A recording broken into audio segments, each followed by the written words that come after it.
My family owns a lake house in the remote forests of Montana.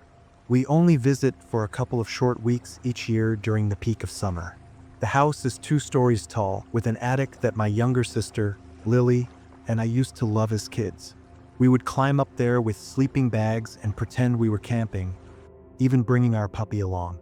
There was a small window in the attic where we would peek out and watch the lake below, always amused by the people enjoying the water. As we grew older, we eventually outgrew the attic, and our childhood games faded into memories. When our grandparents passed away, my parents inherited a lot of their furniture.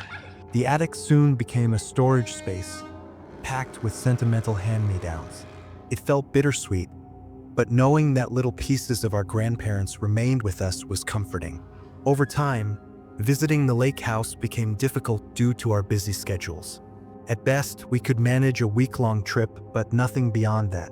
My parents were hesitant to rent it out, fearing that careless tenants might damage our family heirlooms.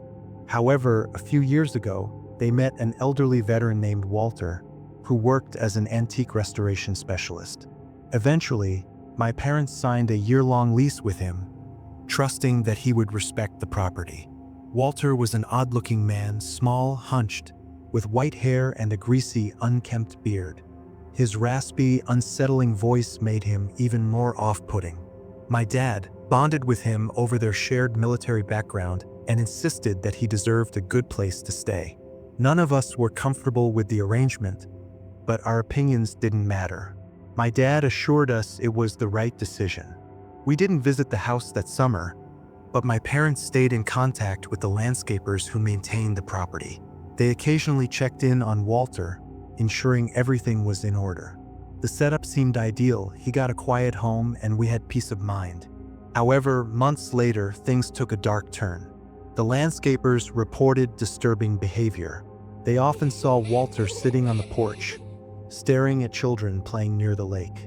They also caught him engaging in behavior that made them deeply uncomfortable. When my mom found out, she was furious.